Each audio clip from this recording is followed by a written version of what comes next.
Hello students. सो आज का जो हमारा टॉपिक है जो हम डिस्कस करने वाले हैं in this animation is about the centre of mass and conservation of momentum. Clear? So ये बहुत ज्यादा इंपॉर्टेंट टॉपिक है और इस टॉपिक में person which is standing on a raft, ठीक है ना, and raft is basically on a surface which is smooth surface और ऑन अ वाटर सरफेस, ठीक है। So if person start moving from one end of the raft to the another end, as this raft is on a smooth surface, so it will start moving in the back direction, ठीक है। So जैसे person एक end से दूसरे end पे move करेगा, so ये जो raft है जो smooth surface पे है वो back direction में move करना start करेगा। So ये बहुत ज्यादा important question पूछते हैं competitive examination में कि what is the displacement of this raft, ठीक है ना, means total net displacement of a raft in the back direction. Clear? So यहाँ पे जैसे आप देख रहे होंगे mass of person है 80 kg, mass of raft मैंने लिया है 120 kg, person is standing on the one end of raft. Clear? और जो center of mass of raft है which is at the origin, जो नीचे scale दिख रही है आपको, उस scale में नीचे origin पे वो center of mass of raft है, ठीक है ना। पर्सन का जो सेंटर ऑफ मास है वो पर्सन के अंदर ही लाई कर रहा है, ठीक है। So overall system means raft और पर्सन का सेंटर ऑफ मास आपको दिख रहा होगा which is the centre of mass of whole system. So देखो आपको दिख रहा होगा यहाँ पे जो centre of mass of whole system है। अब जैसे when person start moving, so person और राफ्ट को अगर अपन एक सिस्टम एज्यूम कर लेते हैं, and when person start moving, so no external force is acting on the system. As no external force is acting on the system, so conservation momentum of whole system is conserved. Means जो इसका total momentum है वो conserved है। तो center of mass walk करने से पहले, person के walk करने से पहले क्या कर रहा था center of mass? Center of mass of the system was at rest. तो वो rest पे ही रहेगा, ठीक है ना। So as person start moving, centre of mass rest पे ही रहना है, उसका मोशन नहीं होना है। सो देखो अभी मैं एनिमेशन में पर्सन को मूव करवाऊंगा और देखना कि कैसे सेंटर ऑफ मास वहीं रहता है, वो मूव नहीं होता। देखो ये करा मैंने यहाँ पे रन।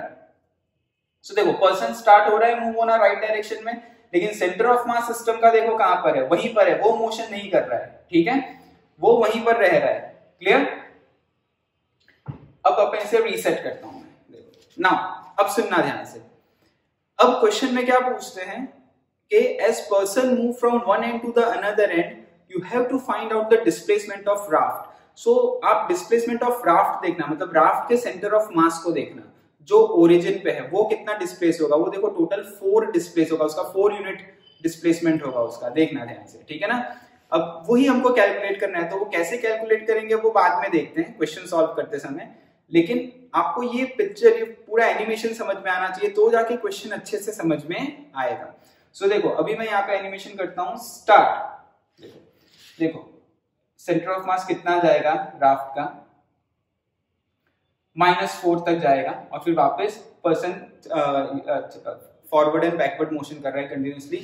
सो -4 होगा maximum displacement of raft on the back direction, यही कैलकुलेट करना है। सो मास ऑफ पर्सन कितना है 80 kg, मास ऑफ राफ्ट कितना है 120 kg। क्लियर? और डिस्प्लेसमेंट ऑफ राफ्ट इसमें कितना हुआ इन लेफ्ट डायरेक्शन 4। क्लियर? अब इसको अपन फॉर्मूला से कैलकुलेट करते हैं। सो होपफुली आपको एनिमेशन समझ में आया होगा। अब कैसे फॉर्मूला वाइज अप्लाई करते हैं वो हम चेक करेंगे, ठीक है students.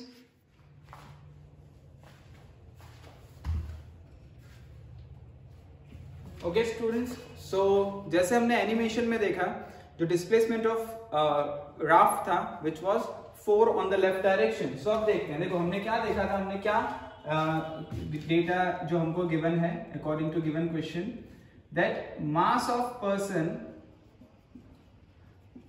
Is 80 kg। Clear? Mass of raft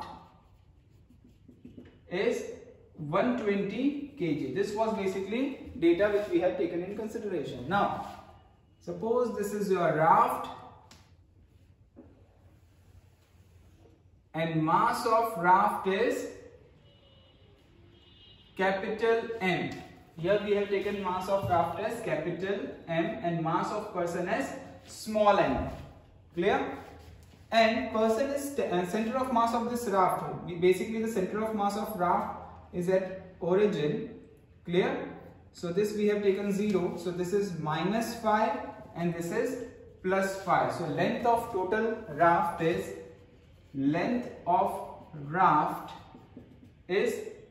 10 meter.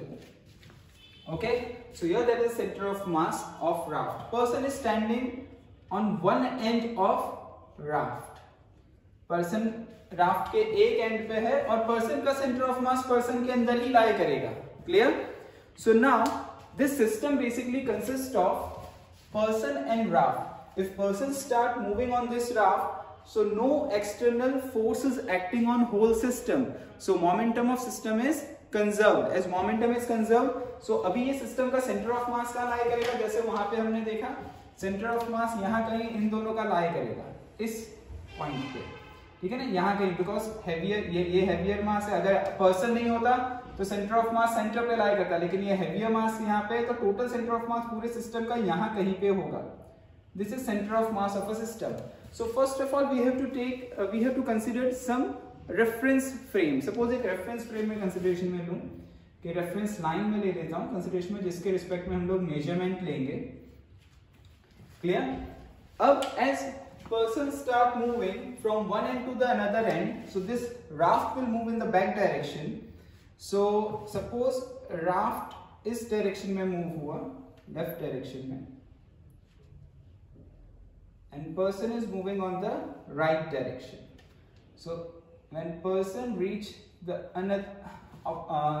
another end of raft, ठीक है, so person का सेंटर ऑफ मास यहाँ होगा, राफ्ट का सेंटर ऑफ मास यहाँ पे होगा, बट सिस्टम का सेंटर ऑफ मास जहां था वहीं होगा. देखो पहले वो राफ्ट के लेफ्ट साइड पे था, अब वो राफ्ट के राइट साइड पे है. और जैसे हमने एनिमेशन में देखा कि जो सेंटर ऑफ मास है वो सिस्टम का उसी पॉइंट पे रहता है, वरेस्ट पे रहता है, वो मोशन नहीं कर रहा होगा. ठीक है students? Now what is the displacement of this raft, ये पूछा गया है. सो देखो यहां से ये सपोज x इसका डिस्प्लेसमेंट हुआ है. क्लियर? ये टोटल लेंथ कितनी है? ये 5 है मैग्नीट्यूड वाइज, तो ये समझ में आई बात आपको. और ये भी 5 है magnitude wise, this length is also 5 magnitude wise. Clear? So overall ये जो सेंटर ऑफ मास है जो राफ्ट का, ये x डिस्प्लेस हुआ है, मतलब यहां से यहां पे था पहले, यहां से ये इसका डिस्प्लेसमेंट x हुआ है. You have to calculate this x only. What is the displacement of raft? समझ में आई बात आपको students? Clear? So this is our reference line. इसी के रिस्पेक्ट में सारे मेजरमेंट लेने होते हैं. As no external torque is acting on the system, so initial position of centre of mass is equal to final position of centre of mass. So what is the formula for centre of mass? Formula for centre of mass is m1r1 plus m2r2 upon m1 plus m2. As this is a one dimension case only, इसलिए instead of r we are taking x. So what is the initial position of center of mass? देखो initial position center of mass क्या होगा? m1. Suppose आप लोग ये raft की बात करूं मैं, so capital M mass of raft ये है. रेफरेंस लाइन के रिस्पेक्ट में what is the center of mass of raft? origin पे ही है, so 0 plus mass of person. Origin centre of ये जो रेफरेंस पॉइंट है उससे इनिशियली पर्सन कहां पे खड़ा है? -5 पे,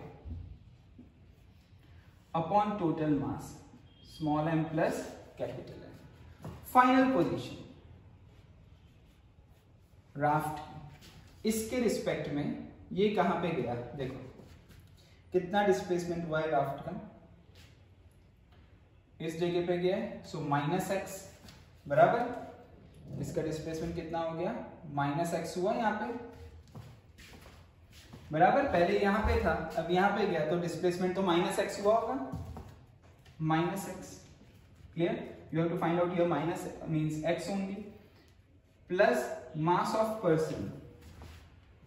इस रेफरेंस लाइन के हिसाब से ये कहां पर है? देखो सो देखो ये टोटल लेंथ 5 है. ठीक है, सो ये रेफरेंस लाइन में ये कितना हो जाएगा? 5 - x होगा. रेफरेंस लाइन के हिसाब से जो अपन मेजरमेंट के लिए कंसिडरेशन लगते हैं, तो ये 5 माइनस एक्स होगा। सो स्मॉल मास जो पर्सन का मास है m इंटू 5 माइनस एक्स हुआ upon small m plus capital M। सो सबसे इंपॉर्टेंट स्टूडेंट्स ध्यान रखना, ये रेफरेंस लाइन है। रेफरेंस लाइन के रिस्पेक्ट में देखना है कि कैपिटल M मास की क्या पोजीशन है और स्मॉल m मास की क्या पोजीशन है इनिशियली, और फाइनल रेफरेंस लाइन के रिस्पेक्ट में देखना है कि मास ऑफ पर्सन की क्या लोकेशन है और this mass of this raft की क्या लोकेशन है। डिनोमिनेटर कैंसिल आउट हो जाएगा, न्यूमरेटर क्या हो जाएगा -5 इंटू m, ये क्या हो जाएगा minus capital mx plus 5m minus mx। Okay, so now substitute the value of जो डेटा आपको गिवन है। Here mass of person is 80 kg, this mass of raft is 120 kg। You have to find out x plus 5 into 80 minus mass of person is 80 into x. Okay, so this will become minus 400 is equal to minus 120x plus 400 minus 80x. Okay, so minus 120x and minus 80x will give you minus 200x, and this comes on LHS, so it will give you minus 800. So minus 400 to minus 400 will become minus 800, which is equal to minus 200x.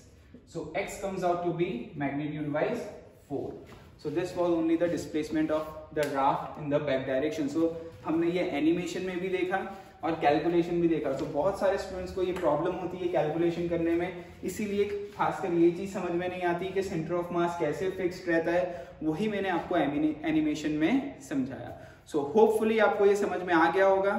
ठीक है, ऐसे ही कुछ अच्छे अच्छे examples और animation लेके मैं इस चैनल पे आपको फिजिक्स की चीजें जो टिपिकल लगती हैं स्टूडेंट्स को वो इजी बनाता रहूंगा। ठीक है students, so subscribe my channel for this type of videos.